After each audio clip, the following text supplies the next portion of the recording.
Hello everyone, welcome to digital Guru Satya. मेरे इस YouTube channel में आप लोगों को स्वागत है। अगर आप मेरे यूट्यूब चैनल पर नए हैं तो मेरे यूट्यूब चैनल को सब्सक्राइब कर दीजिएगा, बेल आइकन को दबा दीजिएगा। और आज मैं आप लोगों को जो इस बार 2024 में 10th का एग्ज़ाम दिए थे उन सभी को स्कॉलरशिप का फॉर्म भरा रहा है जो 10,000 रुपये मिलता है। तो मैं स्टेप बाय स्टेप आप लोगों को इस वीडियो में बताने वाला हूं, तो इसलिए आप लोग मेरे यूट्यूब चैनल पे शुरू से अंत तक आप लोग बने रहिए। स्टेप बाय स्टेप मैं आप लोगों को बताऊंगा कि फॉर्म को कैसे भरा जाता है, ये लाइव बताया जाएगा। अब जैसे कि आप लोगों को मैंने बताया कि मेधा सॉफ्ट के बारे में बताने वाला हूं, जो 10th पास आउट हुए हैं उनके बारे में। तो सबसे पहले आप लोगों को क्रोम खोल लेना है। इस तरीका का इंटरफेस खुलता है क्रोम में। उसमें आप लोगों को सर्च करना है मेधा सॉफ्ट। क्या सर्च मारना है? मेधा सॉफ्ट। लेकिन मेधा सॉफ्ट आप लोगों को मारना है 2024। कौन सर्च मारना है? 2024। याद रखिएगा कि जब भी आप सर्च मारते हैं तो मेधा सॉफ्ट 2024 सर्च मारिएगा। तो इस तरीका का इंटरफेस खुलेगा और जो फर्स्ट वाला लिंक होगा उस पर आप लोगों को क्लिक कर देना है। कुछ देरी जब आप वेट करेंगे तो सामने इस तरीका का इंटरफेस खुल कर आएगा। और आप लोगों को क्या करना है कि ये 3 गो बॉक्स होंगे, उसमें स्टेप बाय स्टेप आप लोगों को क्लिक करना है और सब पे क्लिक करके टिक आउट करके कंटिन्यू वाले बॉक्स पे क्लिक कर देना है। जैसे ही आप क्लिक करते हैं कंटिन्यू वाले भाग पे तो आप सबके सामने इस तरीका का इंटरफेस खुल कर आएगा। और स्टेप बाय स्टेप जैसे बोला जा रहा है कि student registration detail only for BACB 10th pass student of 2024, तो उन लोगों के लिए है। तो याद रखिएगा, सबसे पहले आप लोगों को किस डिस्ट्रिक्ट में आपका जो स्कूल था उस डिस्ट्रिक्ट को चुनना होगा आप लोगों को। तो आप लोग जो डिस्ट्रिक्ट होंगे वो डिस्ट्रिक्ट आप चुन लेंगे। जैसे मैं नालंदा के लिए भर रहा हूँ तो नालंदा डिस्ट्रिक्ट चुन लेंगे। उसके बाद आप लोगों को क्या करना है कि यहाँ पे रजिस्ट्रेशन नंबर आप लोगों को डालना है। याद रखिएगा, यहाँ पे रजिस्ट्रेशन नंबर डाल दीजिएगा। रजिस्ट्रेशन नंबर यानी पंजीयन संख्या। उसके बाद नेम ऑफ स्टूडेंट भरना है, जो 10th के मार्कशीट पर है नाम लिखा हुआ वो सेम। फिर डेट ऑफ बर्थ डाल दीजिएगा जो 10th के मार्कशीट पर है वो। फिर फादर्स नेम डाल दीजिएगा, फिर मदर्स नेम डाल दीजिएगा। आपने कितना नंबर प्राप्त किया है, ठीक है, वो नंबर डाल देना है।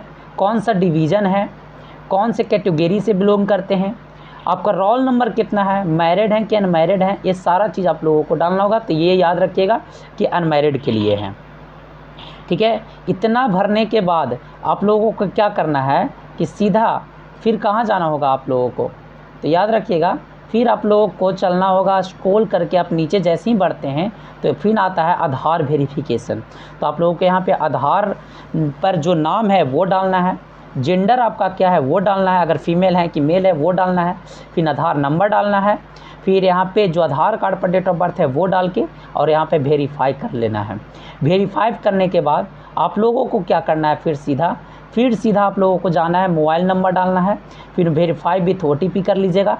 जैसे वेरीफाई विथ OTP करते हैं तो आपके पास एक OTP जाएगा, उसके बाद इसको वेरीफाई कर लीजिएगा। उसके बाद आप लोगों को अल्टरनेट मोबाइल नंबर डालना है। जो अगर एक्स्ट्रा कोई अल्टरनेट मोबाइल नंबर है वो उसका भी वेरीफाई करना होगा आपको। उसके बाद आप लोगों के पास ईमेल ID होना चाहिए, उस पर भी OTP जाएगा, उससे वेरीफाई करना होगा। उसके बाद आप लोगों को भरने के बाद एक अगला स्टेप खुलता है। उसके बाद सबसे पहले आप देख लेंगे कि प्रीव्यू में मेरा कुछ गलत है कि नहीं, ठीक है। तो प्रीव्यू वाले बॉक्स पे आप लोगों को क्लिक करना है सीधा प्ले। तो फिर इस तरीका का इंटरफेस आएगा। पहले प्रीव्यू वाला पे क्लिक करते हैं तो ठीक है। इतना भरने के बाद आप लोगों के सामने फिर आएगा इंटरफेस खुलकर क्या चाहिए अपलोड करने के लिए। अपलोड क्या डॉक्यूमेंट मांगेगा आपको मांगेगा जो मार्कशीट आपने निकाला है इंटरनेट से, मार्कशीट, वो मार्कशीट आपका मांगेगा, अपलोड कर देना होगा। 400 KB से कम अपलोड करिएगा, ठीक है। और उसके बाद आप लोगों से आधार कार्ड का PDF अपलोड करने के लिए मांगेगा, तो ये भी 400 KB से कम अपलोड करिएगा। इसको अपलोड करने के बाद सबमिट कर दीजिएगा। सबमिट करने के बाद आप लोगों को देखिए कितना देरी क्या क्या वेट करना पड़ेगा, ये मैं आप लोगों को बता देता हूँ। देखिए कौन से स्टेप में भरे जा रहे हैं फॉर्म, ये आप लोगों को पता होना चाहिए। जैसे कि आप लोग पता है कि जैसे आप अप्लाई करने के बाद आप लोगों को सामने क्या आएगा, अप्लाई किए स्टेप 1 में अप्लाई किए। अप्लाई करने के बाद आपका डिपार्टमेंट एंड बैंक वेरिफिकेशन किया जाएगा गवर्नमेंट के तरफ से। कुछ दिन वेट करने के बाद आपके पास एक यूज़र आईडी आएगा। यूज़र आईडी और पासवर्ड गवर्नमेंट के द्वारा भेजे जाएंगे।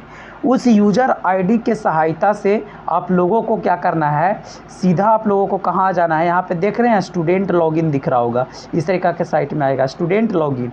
स्टूडेंट वाले लॉगिन पे आइएगा, स्टूडेंट वाले आईडी पे लॉगिन पे आइएगा तो इस तरीक़ा का उस पर लॉगिन पे आप क्लिक करते हैं तो आप लोगों के सामने स्टूडेंट वाला लॉगिन पे आप जैसे क्लिक करेंगे तो क्लिक करने के बाद वहाँ पे लॉगिन कर लीजिएगा। और लॉगिन करने के बाद आप लोगों को क्या करना होगा, स्टेप 3 में apply for scholarship and finalisation, आप लोगों को वहाँ से फाइनलाइज करना होगा। फाइनलाइज करिएगा तभी आप लोगों का पेमेंट सक्सेसफुल होगा, अन्यथा आप लोगों को पेमेंट नहीं मिलेगा। और एक बात आप लोग ध्यान में रखिएगा कि आप लोग आधार को बैंक से पहले सीडिंग करवा लीजिएगा, याद रखिएगा सीडिंग ज़रूर करवाइएगा, क्योंकि अगर सीडिंग नहीं करवाते हैं तो आपका पैसा एकदम नहीं आएगा। ठीक है, सीडिंग किनका, यानी कि जो आधार कार्ड से आप लोग पैसा निकालते हैं तो समझिए कि आपका बैंक जो है सीडिंग है, और नहीं है आधार कार्ड से आप पैसा नहीं निकाल पा रहे हैं तो आप लोग सबसे पहले जाइएगा और बैंक को सीडिंग करवाइएगा, तभी जाकर फॉर्म को अप्लाई करिएगा। ठीक है, धन्यवाद।